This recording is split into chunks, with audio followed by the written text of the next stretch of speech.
Is it 1T or 2 at the end? That's 2. Okay. Thank you. Well, let's see. And the last thing I'll ask of you is that you sign the book. Okay. Now, you can tell by the, John, could you get that for me? Thank you very much. Oh, this wind is a bear. Now, you can tell by the earlier signatures that neatness does not count in the South River Militia Battalion. So, if you could... That's the idea, like you start over and not walking, nothing like.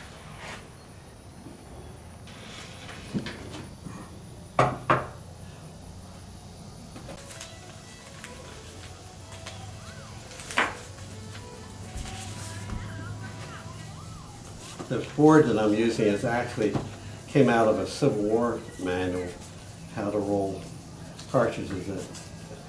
Smoothbore cartridges were very similar in the Revolutionary War to ones in the Civil War. They basically rolled the same. You ended up with a cartridge that looked like this. The difference was that you used, with the flintlock, you used part of the powder for priming, whereas if you were doing a percussion musket, you would use the whole charge of powder. So then you would just drop the ball and inside the paper, empty paper cartridge, down the muzzle and ram it down. So right now I'm just rolling this the way it's prescribed. You twist it like this, and then you would take a crimping cord and give it a little better crimp to the, because you want to tighten it up and you don't want it to unravel while you're in the process of tying it. So you're tying the twisted end, keep the ball from falling out of the powder, away from the charge, the cartridge.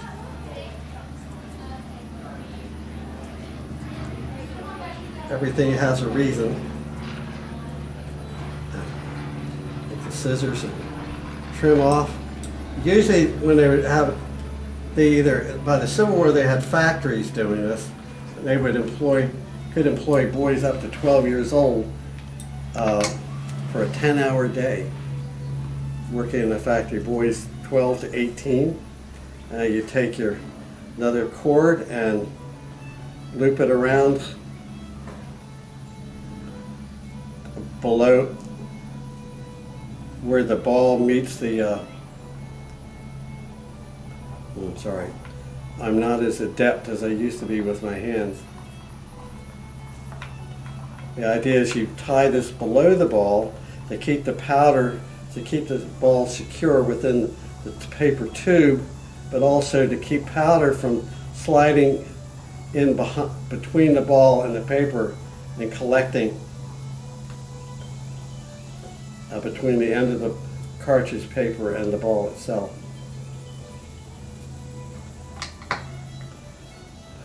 Through the years I've made quite a few blank rounds, which is similar to this. It's just actually glued. I always use newspaper print so I can visually tell the difference between a blank round used for reenacting and or priming when you're shooting live. Visually you can tell the difference, not to mention by the weight. The difference by weight is you have to be really have numb hands to confuse the two, but having newspaper helps a lot. So now we would take the cartridge, put the ball in down in the hole. Then you would, could you hand me that, never mind, I got it, funnel. Take a couple scoops. This is a powder measure that shotgunners use. You have to make sure, to tap it to make sure, because coffee grounds, just like black powder, absorbs moisture and it tends to clump. It can be very embarrassing if you don't get all the powder down in the cartridge. You have to start all over again. Now French had different ways of doing it. The French would just fold it and just fold it down. They glued their cartridges, but I'm doing it this way, where you would fold the paper, the tail end of the paper, bend it down like this, flatten it out, bend it down like a trough, fold the paper over like that, and down like that. You're ready to put it in a bundle of cartridges or in your cartridge box. And when you put it in a cartridge box, you always put the tail upward so you could grab it easily out of your cartridge box, since they were stacked in bullet down. So this is the American way of doing it. By 1820s or so, they were using that style. They used a very similar style. The British had a different style. They took the end and twisted it. They tied the end and tied behind the ball and just twisted the paper rather than folding it like the French did. So, one of the big differences between an 18th century cartridge and Civil War cartridge is the quality of the powder that was manufactured was not as great during the 18th century. So the cartridges tended to be larger. It took more power to get the velocity you needed.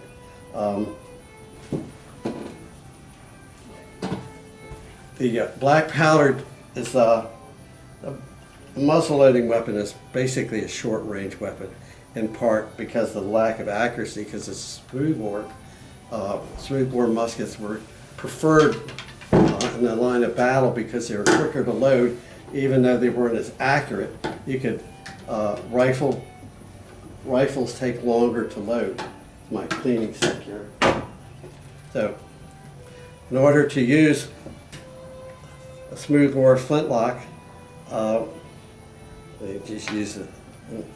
You would raise a half cock, tear the folded end of or in the case of the British, twisted end, tear it off, exposing the powder in the back of the paper. Pour a little bit into the flash pan, which is connected from the pan to the barrel, inside the barrel, by a hole called a touch hole or vent hole. You had to make sure that that was always clear. Most soldiers had a vent pick they would very carefully use it to keep that touch hole clear. So anyway, you put about a half to third to half of a pan of powder in there. Close it. Pour all the rest of the powder down the muzzle. Then you would take the empty paper still around the ball and drop it down in the musket barrel muzzle. And then you would take your rammer and then push everything down to seat it firmly on the bottom of the breech.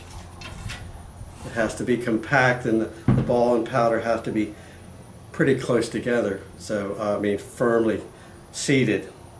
Then you're ready to fire. So the effective range of a musket would be about 100 yards or less, for what the military today would call maximum effective fire. Closest analogy today would be hunting deer with a shotgun with a slug. And it's, of course, modern powder today is a lot less, no smoke involved and a lot higher velocity, but the accuracy is the problem too. Because it's a smoothbore, you can patch a musket ball like you do a rifle ball with a grease patch. The closer the fit you get, the more accurate it's going to be, because it's no glancing down the barrel. The problem is that every time you pull the trigger, when you saw the amount of powder that I put in there, about half its bulk comes out as residue when it's fired. So after you've fired about 10 shots with a rifle would be inoperable. The rifle would be clogged with powder. You don't have that problem with a smoothbore musket, but what you have is you have powder residue in the barrel and in the pan area and on the frizzen here, and sometimes on the flint itself. So not only do you have to pick the vent to make sure it's clear after you fire, you have to clean out to make sure that the pan seats firmly down. If it goes kind of thunk, you know there's something wrong. So if you're really smart, you keep a rag or something that you can use to wipe down when you're in a competition or a battle. You can wipe between shots, you can pick the vent, make sure it's clear so you don't have a misfire of what's called a flash in the pan, where the vent hole is clogged enough that the flame will not shoot through from the flash. So you would get a flash in the pan. So that's where that term comes from. All show and no go. It's basically you get an impressive flash, but nothing happens out the barrels. So then you have to, or the worst case scenario is you don't get anything at all because your pan may be dirty, your frizzen may be dirty, your flint is dull. So if you don't have any sparks, you got to do some emergency work where you have to. If you have a flash in the pan, you pick the vent, refill it with powder, and then just start over again. But you know it's sparking, so it went off. But if you don't get any at all, you've got to maybe wipe the edge down without cutting yourself with a cloth, and then make sure the residue, or sometimes if it's chewed up, you can flip it over. But then you have to have a screwdriver to do that. And you can see that there's a little screw there. So every musket man, if he's smart, or a sergeant, has a musket tool, which has basically a military version of a screwdriver in the 18th century. So when I work with the Marine Corps Historical Company, we in the past we've done work with the midshipmen, and we would teach them the firearms through the history of the Corps, starting out with the flintlock and ending up with the M16 or M4 in the case of the Marines. So my job was to teach maybe over a day's time at least 50 midshipmen how to fire a musket, a flintlock, at least once. We didn't have time or the cost, and I would make all the cartridges. Yes, sir. So the flintlocks were back then? Flintlocks? I'm sorry? So the flintlocks were back... Flintlocks. Yes, the flintlocks. Yes, but they were using flintlocks during the Revolution, before the Revolutionary War. It started coming in about the end of the 17th century. By the 1700s, they had a form of flintlock. This was known as the French lock. The French were the first ones to perfect it. This is called a firelock back in the 17th century because it made its own fire, as opposed to a matchlock where you carried your fire and a match in your left hand. And so anyway, it's somewhat complicated, but as long as the flint held up, I could have those guys firing between. There was a pause when one guy comes up, and while he's coming up and getting squared away with the hearing aids and the goggles, the glasses, I'm wiping it down, picking the vent, and ready to go and grab another cartridge, and then I'd show him how to load, and give him a cartridge, and we go by the numbers, and then he'd fire one shot at about maybe 50 feet or less, so make sure to hit the target. The idea was to get them familiar with the weapon, how it worked. And so they go right down the line. My friend Larry Bob, he would handle the percussion muskets, which are smoothbore. And so I made the cartridges, brown dust cartridges for the The flintlocks, I made 69 caliber cartridges for the percussion muskets because the British muskets were 75 caliber and the French muskets were 69 caliber. So you could fire a 69 caliber. Actually, the bore size was that caliber or close to it, but you always would have a smaller diameter ball, for one thing, because you have paper layers over the cartridge, which would increase. So I would, if we were doing a lot of firing, I would make a 69 caliber ball for a 75 caliber musket, which got a lot of play, but by the time you put the paper over the ball for your cartridge and then you start firing, you'd have residue in the barrel and it would tighten up. You would have better accuracy with a larger diameter ball, but after maybe 4 or 5 shots, you wouldn't be able to use it anymore. You'd have to switch to a smaller diameter ball. If you're patching the ball, you would start out with a thicker wad, same ball but a thicker wad, and then switch to a thinner wad because of the residual buildup. So it's people often wonder why they fired in rank shoulder to shoulder. A lot had to do with command and control, where you didn't have you had your musketmen elbow to elbow in ranks because you, as the company commander, battalion commander, had much better control of his men because you're mainly using voice commands. So, with the smoke and battle and the noise of battle, it could be very confusing. So that's why they did it. They not to mention if you're delivering a bayonet charge, you want to start out just like a cavalry charge. In the movies, when you see a cavalry charge or a bayonet charge, they don't start from a stand and go directly to a gallop.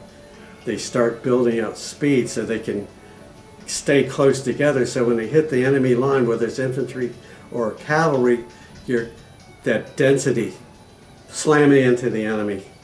You have momentum on your side as well as psychology. So you have a better chance of busting through the line. The socket bayonet is usually a shiny weapon and a pointed weapon, and you see a bunch of guys coming at you with fixed bayonets, as it happened in more than one battle, where the militiamen, like at Camden, they decided maybe home is the best place to be. I didn't sign up for this, so, and they took off, and they weren't the only ones that did that. The guys that are doing this demonstration here, a lot of them are active duty Marines that a lot of them or some of them, most of them are former Marines. They've been able to draw you see the younger guys, the youngest ones are actually active duty Marines that have volunteered to come out, and they are trained by the senior NCOs how to do the drill. So within a weekend, they whip them into shape how to march properly, 18th century style, how to fire their muskets with some semblance of order without shooting each other or the audience. And the kids I call them kids, they're 20-somethings, and I'm almost 78, so they're kids to me. And so they learn quick because they're used to following orders and doing the way their sergeants tell them to do. So they're a great bunch of guys. They're great for war stories. We tell war stories about reenacting, and they tell war stories about being in the Marine Corps. Some of them do both. So I've been with I think I joined up the historical company in 2011. So I've been with the group. So a great bunch of guys, and the Gunny is a Vietnam veteran, and some of some of the older guys were, a lot of them rotated out because of age and moving away and things like that. But the people that are here because, not because they're getting paid. The people in their interpretation, they're here because we want to be. What I have here in my hands is written by a good friend of mine who started out doing Revolutionary War with me, and he's very good author. He's a historian that's written various historical books about like the Constellation and other experiences. So he's an author, a historian, because he's published. I'm a student of military history because I don't publish. But we have quite a few war stories to tell. We started a Revolutionary War together. I ended up his sergeant in the Revolutionary War unit in Waynes Light Infantry, and he ended up as my captain in his Civil War unit, the 4th North Carolina. So he's telling all his war stories and experiences about reenacting, and I'm mentioned in some of them. He showed me the index, and in there about 14 different pages of anecdotal history. It's just his memories from war stories I like to tell. So I think if I started reading just a little bit of the book, and the memories started flooding back in my mind about all the crap that we've done in living history, the people that we've run into, the people that stayed with us, the ones that went on. There's as an example, there's one guy who was in reenacting that we knew him more as a drunk. Now he's referred as Dr. So-and-so because he's getting involved with writing books and involved as a historian, as an advisor for different production companies. So he's Dr. So I won't mention his name, but one time I commanded him, he came up with a couple guys, and we were doing an A&E event, and he was manned a swivel gun. He was a swivel gunner, and he had a couple boys helping him out manning the swivel gun. So I was his quarter gunner. We had 2 more guns. So I still have good memories of him, even though we flipped on the lights on the clays like 1:30 in the morning when we're communal sleeping. But Larry tells the story too. So I recommend the book. If you get a chance, I have just glanced at it, and all my memories started flooding back about reenacting. So thank you for filming this.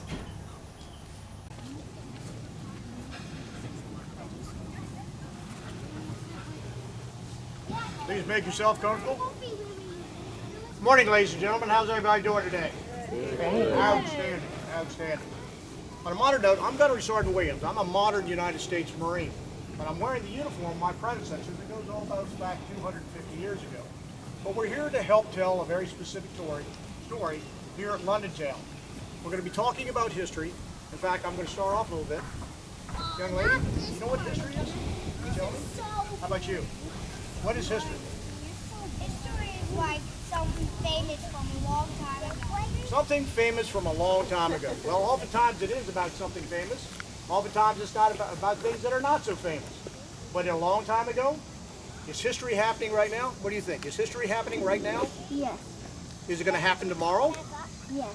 Yep, it is. History is ongoing. And why is history important to us? History is important because we are who we are as a society because of every generation that's gone before us. We have to learn from them. Yes, young man? How hard that You're going to see all of that coming up in a minute, like we're going to show you. But one of the things I like to talk about, we talk about history, but what is history? Anybody know? What makes history? Does this musket make history, this Marine carry? Like the ground we're standing on, did it make history? No, it didn't. All inanimate objects. So ultimately, back to the question of, I'll make it easier. Who makes history? We do. That's it. We as American people. The people we're going to be talking about today, and you're going to be learning about today here at London Town and such, are people just like us. Same hopes, same fears, same aspirations, and most importantly, their own points of view. Now we're going to be talking about, as you go through here, although this program, now this is where we're going to be talking a little bit about the military aspects of what was going on here in 1776.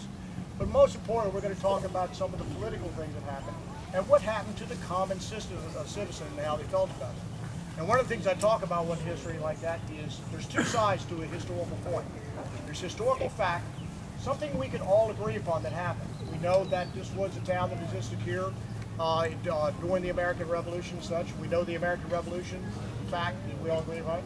But the other side of that historical coin is what I refer to as historical truth. Anybody know what that means? You're simply, history is from your point of view. Not everybody's, and we know that by today's standards, what's happening in the United States and around the world today.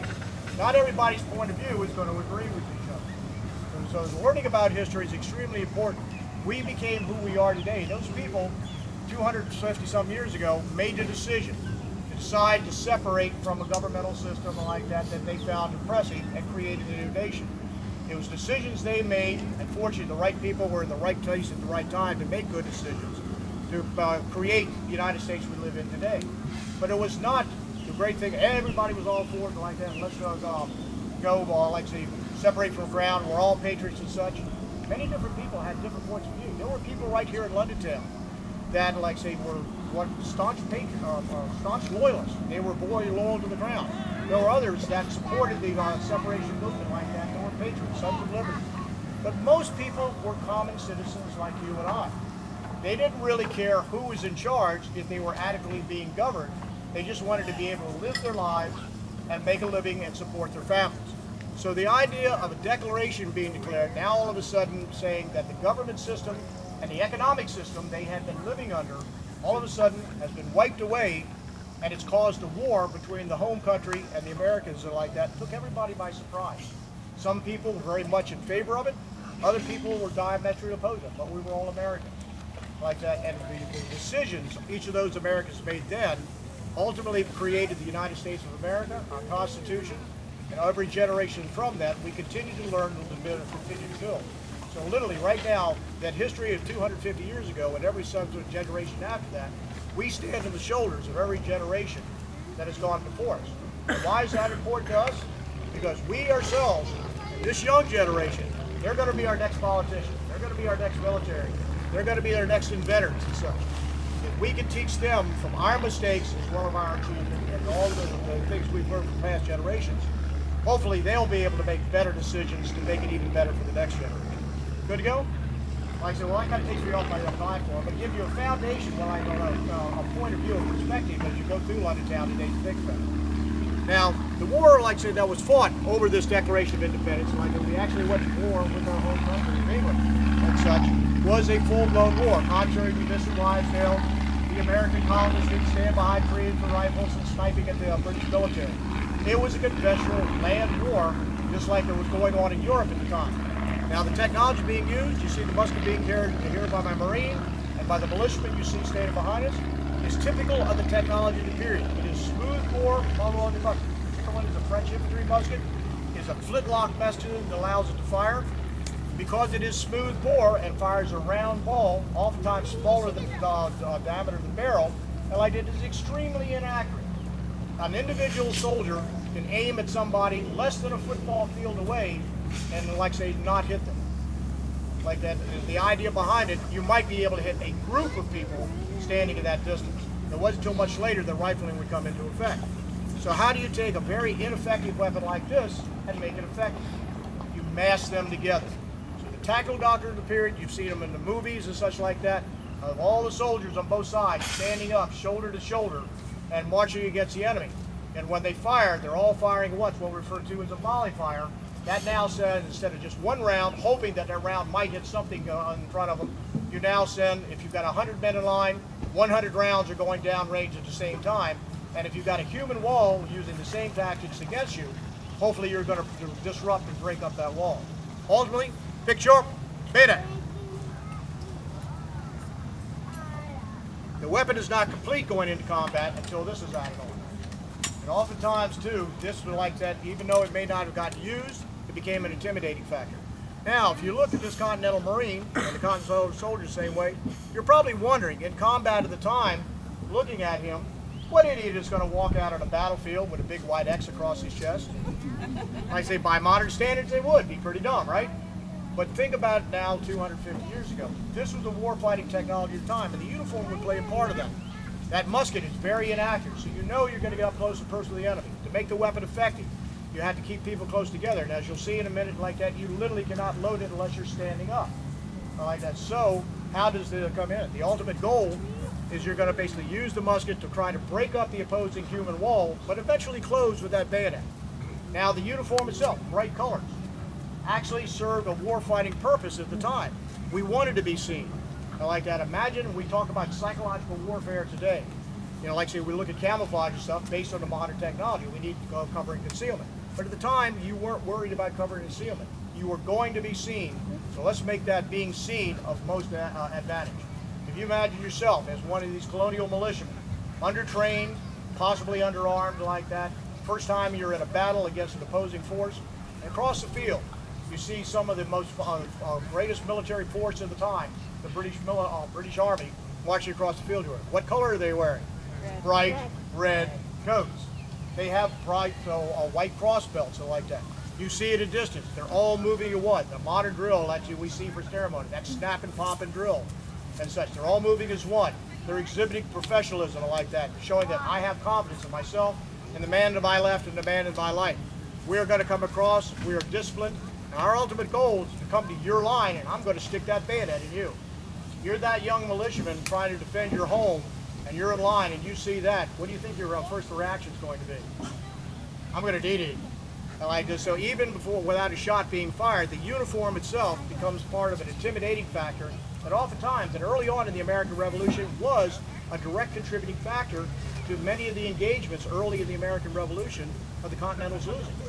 Because of the discipline and the training of the British intimidated the American line enough to cause them to retreat.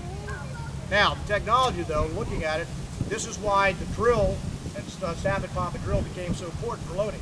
To load this weapon, it took several movements. To the left, face. Jody off, fire.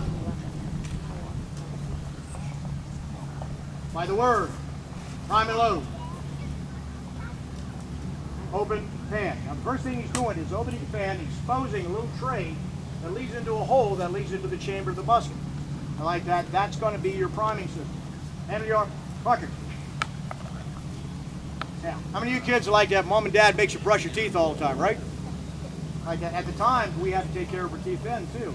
And if you've been to that period, regardless of where you come from, to be able to do his job, had to have at least 2 teeth in mesh. Because the cartridge was rolled paper with the powder and ball in it.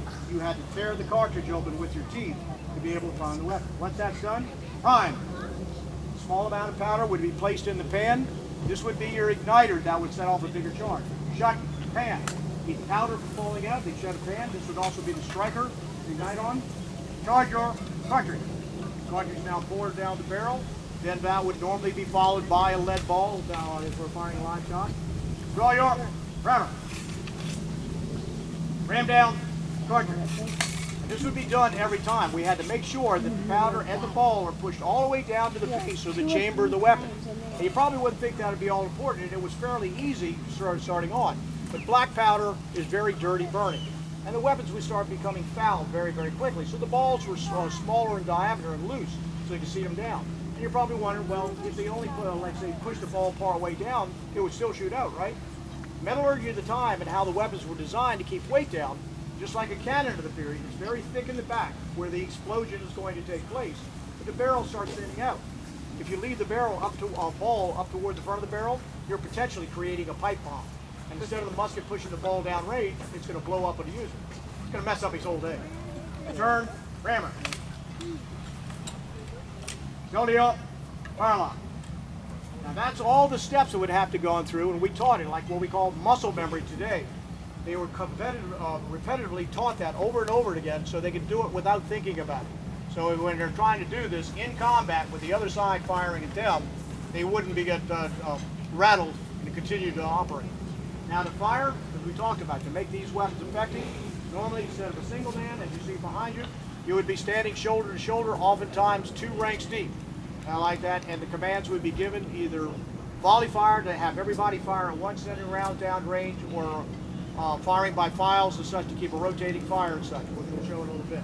But even then, there was very distinct movements that had to be done. Poise your fire lock.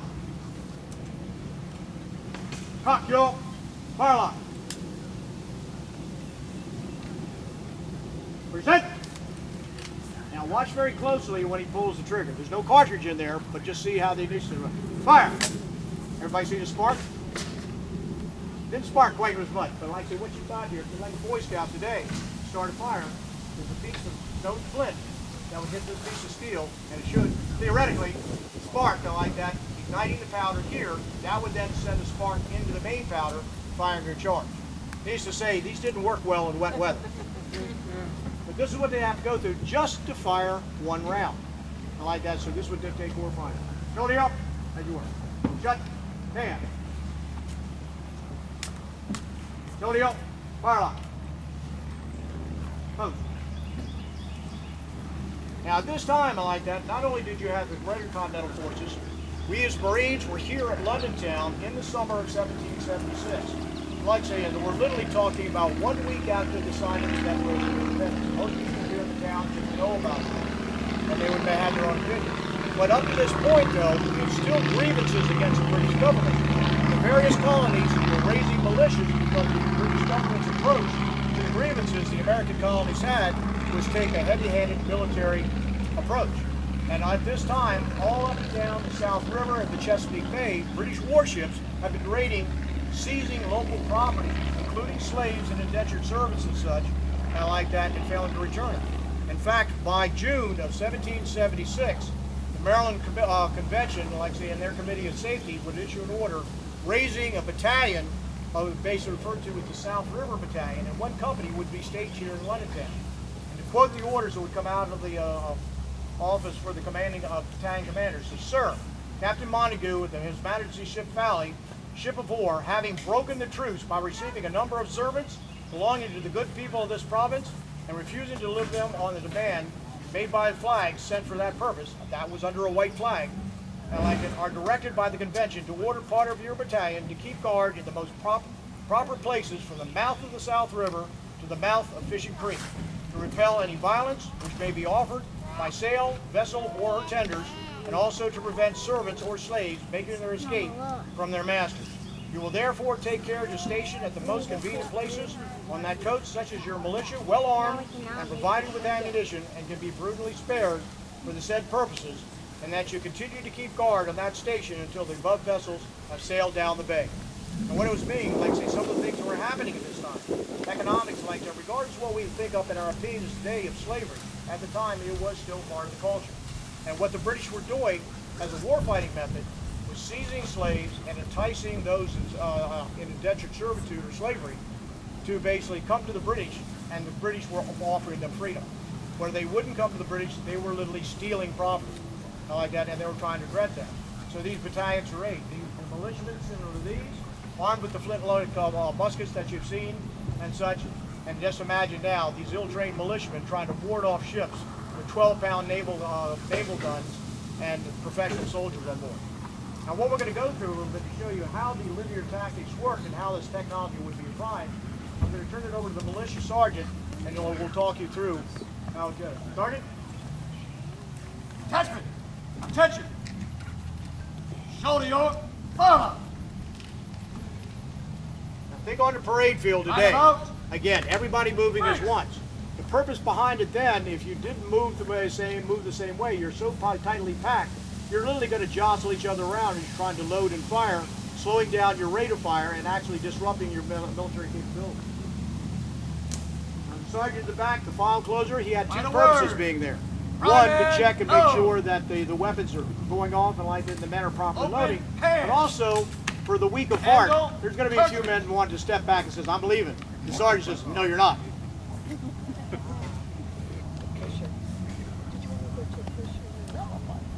Now the first time we're loading, just like we saw before, they would be taught by the word, and each individual step was done by a command. Once this was taught, and then I'd say they were well versed in it, as you'll see in the next couple of firings, all the command would be prime and load, and everything would be done automatically. Primer. Hand down cartridge. To give you an idea how much nutrition's on it, you notice that the sergeant is carrying a pipe. Now like that, like in the British Army, a sergeant would be carrying a halberd. But it's a carryover going back over 200 years before. Literally carrying a pole arm. Now like that, now it's a badge of rank versus actually being a combat rank. Poise your firelock. Now for these small children and stuff like that, it will be a fairly loud bang, so don't be surprised by it. First round will be a volley. Preset! Fire! Welcome to the technology of the period. Look down to your right side.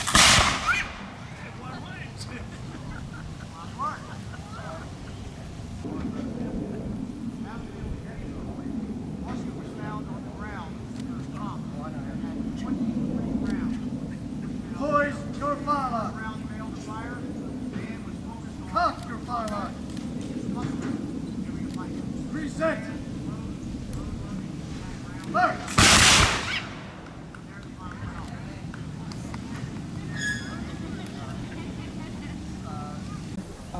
Starting string, and you're making it into a cord that is even thicker and stronger to be used. And this is just basically a figure 8 weaving pattern off the tines. And the finished product looks like this. Of course, that's all the string that I had with that color, so that's as far as it went. But you can make them as long as you want, depending on your source of string. They're used for tying up clothing, especially this size would be good for your stays to make sure that they are tied and they'll last a very long time. And then this cordage is on a knitting spool, and it gives you a looser weave. This is made from is a reproduction from one we saw in a needle book that shows antique needlework tools. So I had a friend who made this for me, and this was used in the 17th century as well as in the 18th century and probably further on. You can get modern day knitting spools in plastic now. So you weave like a web around here, and then this is your working string, and you lay the working string over top of the others on the table and lift the lower loop over the working string, and that increases the work down here, so the work comes out this far. So you can make it as long as you want or as short as you want. When you tie it off, you have to make sure that your working string gets each loop so you can cinch it and it won't come apart. And these are good for small ones. Tie up sacks. I find that I like these to tie up pockets that I wear under my petticoat, because it has a little bit of stretch to it and makes it easier for the not digging into your abdomen area. So you can see how slow the process is. But young girls, even at the age of 4, can be taught how to do this. I'm using an awl because my fingers are not as nimble as a young person would be able to pull them off. I can do it on the lucette, but not so much on these tiny pegs. So it's just a matter of practice, practice, practice. So both of these skills would be taught to younger girls. Just missed my right there. So that's making cordage. Okay.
You ready to join the Continental Marines?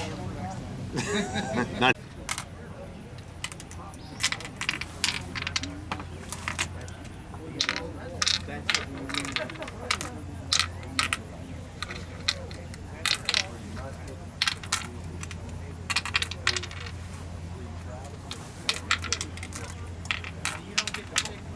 It's a game called Pharaohs, but it's very popular in the 18th and 19th centuries. In fact, when you watch cowboy movies, they should be playing Pharaoh, not poker. Poker came in the end of the 19th century. Anyway, what you have here is typically the Pharaoh board is laid out where you have spades as the chosen suit to represent all the cards in the deck. And right now you're walking in on a game in progress, and the first thing you look at is the case keeper, which is over here. And you're looking to see what cards have already been played, and you know that by looking at the beads on the outside of the case. So for instance, if you look at the 5 down there, you notice all 4 beads are sitting outside, so there are no 5s left in the deck. So betting on the 5 would not get you anywhere. The case and the board are lined up the exact same way. And it doesn't matter how you place your bets, no matter where you place it, how many cards you bet on. If you win, you double your money. If you lose your money. So I've got these placed to show you some different ways. This guy here is betting on these 4 cards. So if one of those 4 turn up, he wins. This guy here with this angle is betting on these 3. This guy here, by putting it in between 2, he's betting on these 2. And this guy is just betting on the 1 card. Now I know who the people are by betting because they have markers that you can see.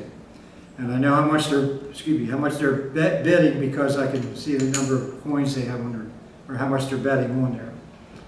So they place their bets, they look at the odds, see what they think is best for them, and then they place their bets on here. And then the dealer is going to draw 2 cards. The first card is a losing card, so you're hoping that's not one of the cards you bet on. And the second card is the winning card. So let's do that, and then you see how it goes. So the losing card is a 2, and the winning card is an ace. So the first thing we do is we go to losers, okay? We go down here to the 2. This guy bet on these 2. The 2 is one of those. He lost his money. All these people down here, they're safe. They're not covered. The guy who bet on the ace down here, though, that's the winning card, so he's doubled his money. So he bet $1, so he gets another $1, so he has $2.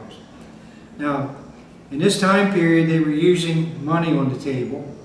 By the 1820s, they switched to chips, which is a much safer method. The most common coin in the colonies at that time was the Spanish real, or dollar, or dolari, as some people called it. And it was made of silver. So silver is a very soft metal, so you could divide it up into different pieces. The smallest you could get into was 1/8. So you could get into 8 pieces, or pieces of 8 as they were called.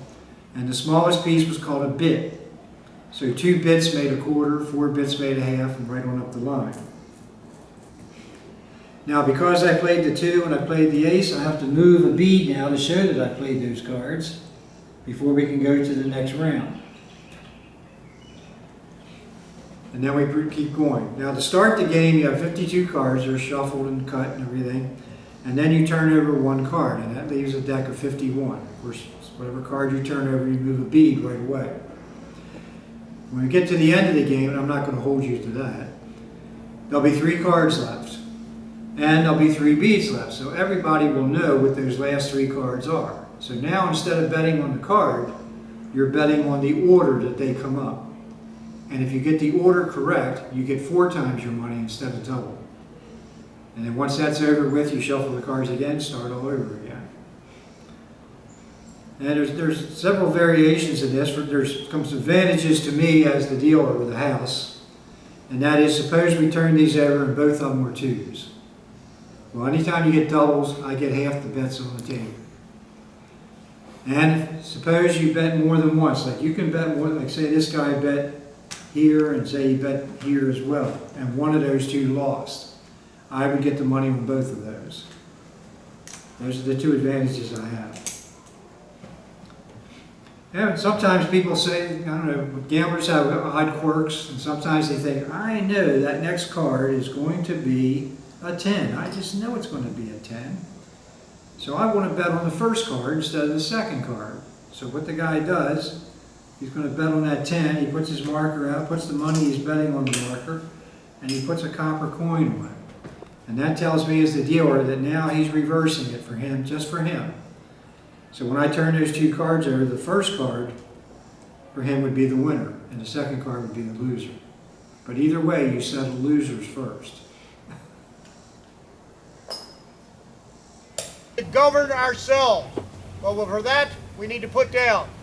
Like I said, you need to enlist in the Continental Services. We need to take the war to the British to be able to defend ourselves and make this liberty a reality. A document that was signed by duly elected representatives of all 13 colonies this past July 4th has now reached the town here. I'll pass it on to the mayor of the town who will read you what this proclamation from the Continental Congress is.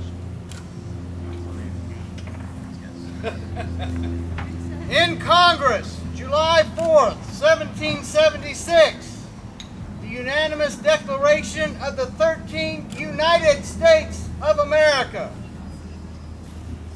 When in the course of human events, it becomes necessary for one people to dissolve the political bands which have connected them with another, and to assume among the powers of the earth the separate and equal station to which the laws of nature and of nature's God entitle them.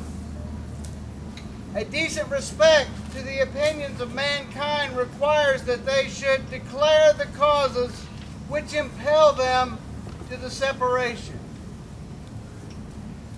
We hold these truths to be self-evident, that all men are created equal, that they are endowed by their Creator with certain unalienable rights, that among these are life, liberty, and the pursuit of happiness. That to secure these rights, governments are instituted among men, deriving their just powers from the consent of the governed. That whenever any form of government becomes destructive of these ends, it is the right of the people to alter or to abolish it, and to institute new government, laying its foundation on such principles and organizing its power in such form as to them shall seem most likely to affect their safety and happiness. Prudence indeed will dictate that governments long established should not be changed for light and transient causes. And accordingly, all experience hath shown that mankind are more disposed to suffer, while evils are sufferable, than to right themselves by abolishing the forms to which they are accustomed. But when a long train of abuses and usurpations, pursuing invariably the same object, evinces a design to reduce them under absolute despotism, it is their right, it is their duty to throw off such government and to provide new guards for their future security. Such has been the patient sufferance of these colonies, and such is now the necessity which constrains them to alter their former system of government. The history of the present King of Great Britain is a history of repeated injuries and usurpations, all having in direct object the establishment of an absolute tyranny over these states. To prove this, let facts be submitted to a candid world. He has refused his assent to laws the most wholesome and necessary for the public good. He has forbidden his governors to pass laws of immediate and pressing importance unless suspended in their operation till his assent should be obtained. And when so suspended, he has utterly neglected to attend to them. He has refused to pass other laws for the accommodation of large districts of people, unless these people should relinquish the right of representation in the legislature, a right inestimable to them and formidable to tyrants only.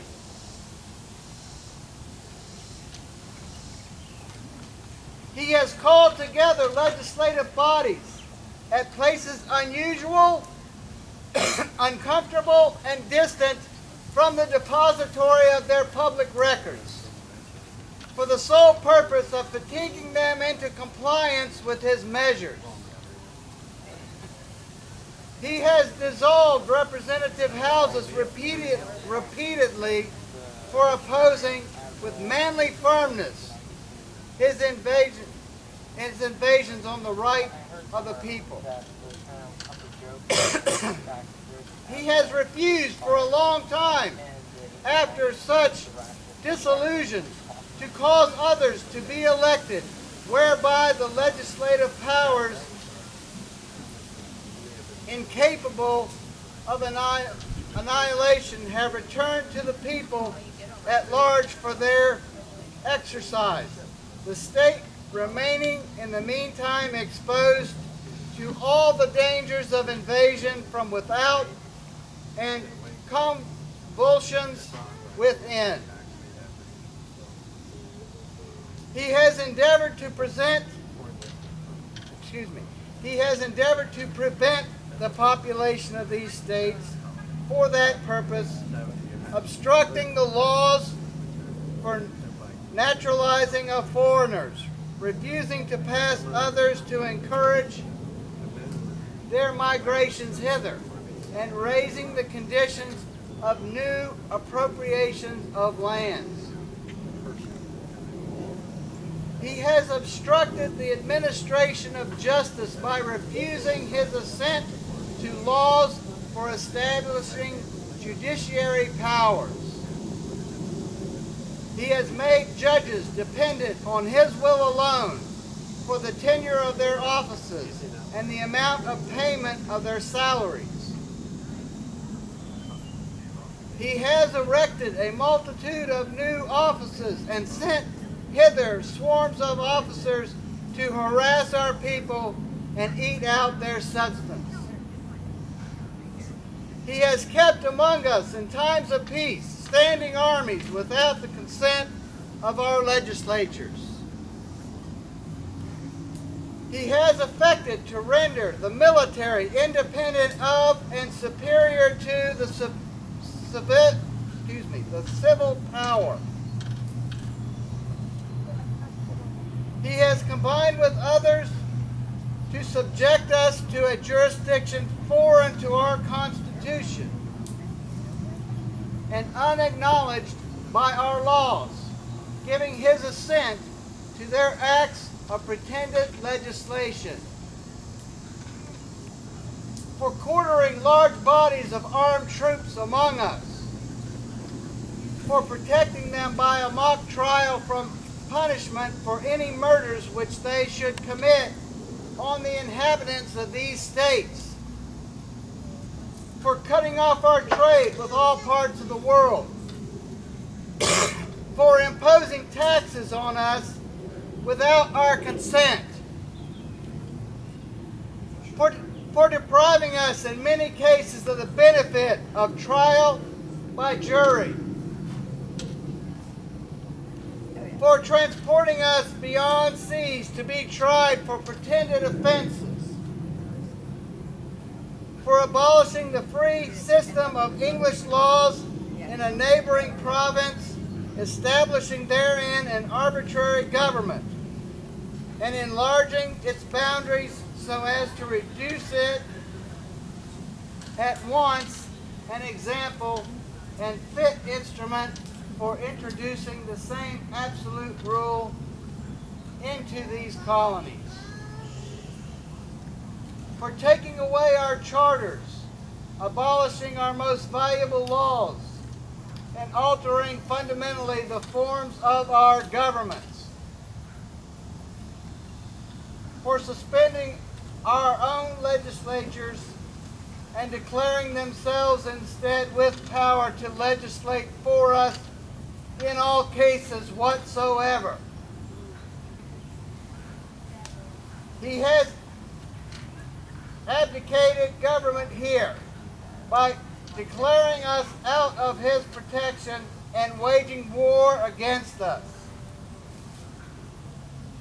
He has plundered our seas, ravaged our coasts, burned our towns, and destroyed the lives of our people. He is at this time transporting large armies of foreign mercenaries to complete the works of death, desolation, and tyranny already begun, with circumstances of cruelty and perfidy scarcely paralleled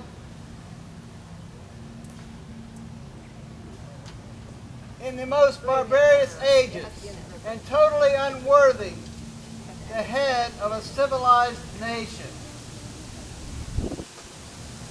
He has constrained our fellow citizens, taken captive on the high seas to bear arms against their country, to become the executioners of their friends and brethren, or to fall themselves by their hands. He has excited domestic insurrections among us and has endeavored to bring on the inhabitants of our frontiers the merciless Indian savages, whose known rule of warfare is an undistinguished destruction of all ages, sexes, and conditions. In every stage of these oppressions, we have petitioned for redress in the most humble terms. Our repeated petitions have been answered only by repeated injury. A prince whose character is thus marked by every act which may define a tyrant is unfit to be the ruler of a free people.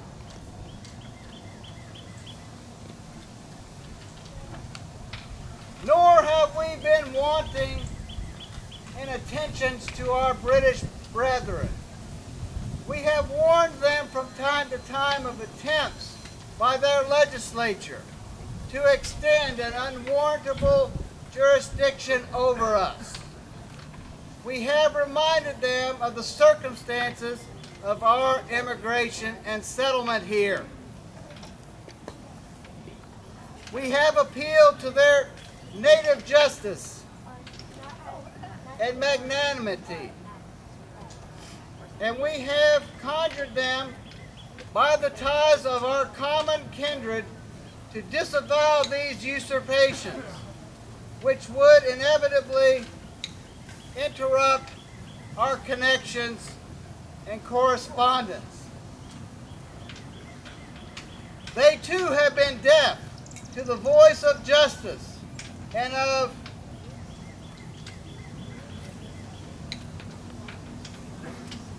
consanguinity.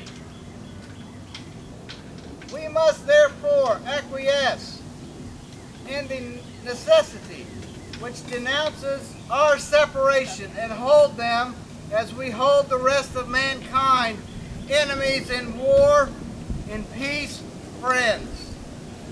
We therefore, the representatives of the United States of America and General Congress, assemble, appealing to the Supreme Judge of the world